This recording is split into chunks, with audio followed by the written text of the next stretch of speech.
do Banco Central afirma que o mercado de trabalho aquecido no Brasil reflete na postura do BC sobre a política monetária. Repórter Matheus Dias chegando com as últimas informações, o que declarou Gabriel Galípolo, que esteve hoje aqui em São Paulo. Não é isso, Matheus? Boa noite.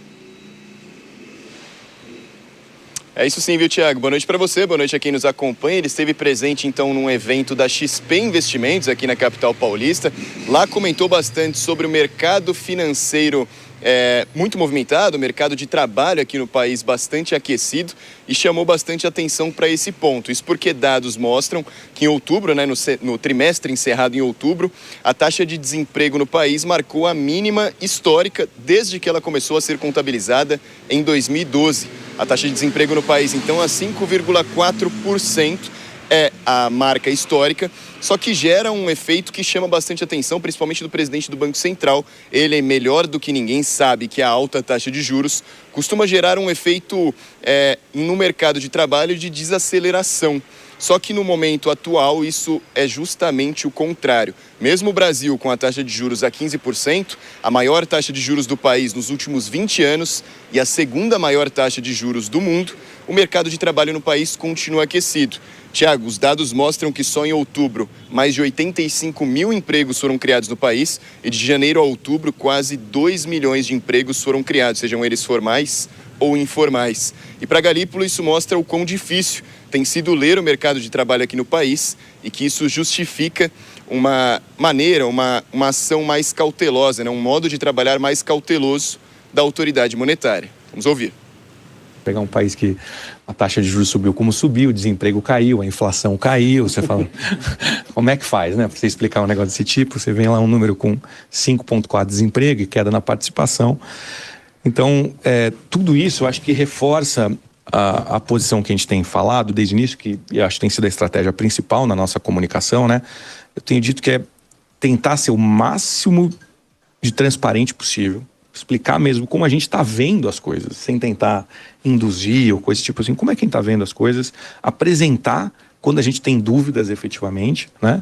E tentar ser humilde perante esse cenário e a complexidade de aproximar ele. Então, sendo muito sincero, como você bem colocou, esse é um cenário que uma série de fatores locais, mas também globais, tem afetado muito o comportamento de mercado de trabalho. Não tem sido simples fazer análise sobre o mercado de trabalho. Essa que é a verdade. Mas eu acho que, como a gente comentou aqui, por diversas métricas, também eu acho que é difícil você contestar um mercado de trabalho que se mostra aquecido. Pois é, Galípolo exaltou também outros 2 pontos nessa reunião. Ele falou primeiro do Pix, exaltou bastante o método de pagamento, que segundo dados apresentados por ele, movimentou mais de 300 milhões de reais só na Black Friday aqui no país. E ele disse que, comparando com outros países, a ferramenta deixa o Brasil em vantagem competitiva. E por fim foi questionado sobre a taxa de juros, se ela continuará a 15%, já que o Comitê de Política Monetária se reúne novamente nos dias 9 e 10 de dezembro, daqui a cerca de uma semana, e ele deu a entender que a taxa de juros vai continuar assim, defendendo novamente essa postura cautelosa do Banco Central. Mas falou que apenas depois da reunião vai se ter essa notícia em definitivo, a decisão divulgada, viu, Thiago? É isso, Matheus Dias. É bom lembrar também, até o fim do ano tem mais uma reunião do Copom, a gente continua acompanhando até daqui a pouquinho. Deixa eu chamar a Denise Campos de Toledo. Você vê que o presidente do Banco Central disse que é difícil explicar por que o emprego está dessa maneira. Se você explicar melhor, eu volto para você, para o Banco Central, Denise. Não tem todo esse preparo não, Thiago, e é uma grande batata quente que, na verdade, ele foi muito sincero, ele falou que ele busca transparência, por isso ele já de início disse que não ia falar nenhuma grande novidade, mas o mercado de trabalho foi a grande novidade, porque ele tinha feito 2 pronunciamentos também em eventos no começo da semana passada. Na sexta-feira saíram os dados da PNAD, que mostraram aí o menor nível de desemprego da série histórica, né? E isso reforça a preocupação com o ritmo de demanda, com o aquecimento da economia, e isso que chama atenção na avaliação dele não é exatamente o mercado de trabalho, é o fôlego da atividade econômica, porque a própria economia, o PIB, tem garantido aí uma expansão superior à que era esperada. Até se imagina que ele possa mostrar agora no terceiro trimestre uma certa desaceleração, o PIB vai ser divulgado na quinta-feira, mas o mercado de trabalho forte, você vê o setor de serviços também foi citado, continua tendo um ritmo importante, isso dá margem para mais aumentos de preços, é um dos focos aí de resiliência dos aumentos de preços.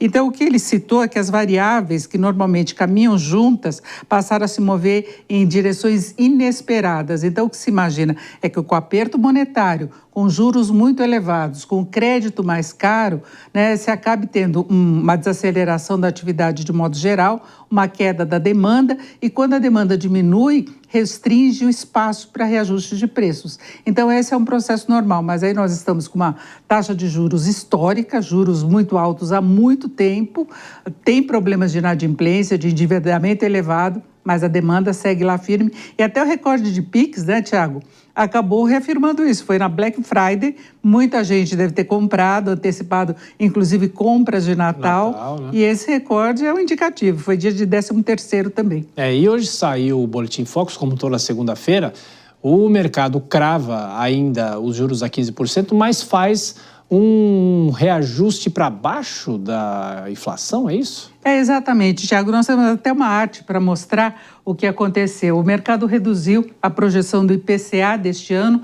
de 4,43% e a do ano que vem para 4,17%. É a terceira queda consecutiva da projeção do mercado para a inflação deste ano. Manteve as previsões do PIB, 2,16% de crescimento. É mais do que se esperava quando começou o aperto monetário mesmo, quando a Selic chegou nos 15%. Para o ano que vem, crescimento de 1,78%.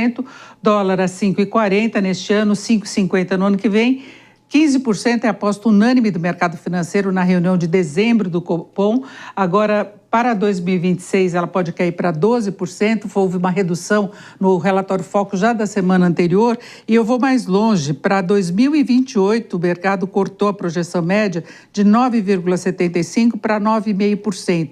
Isso está ocorrendo porque eles sabem que o Banco Central não fica satisfeito com o fato de se ter essa projeção do IPCA abaixo do teto da meta, que é 4,5%.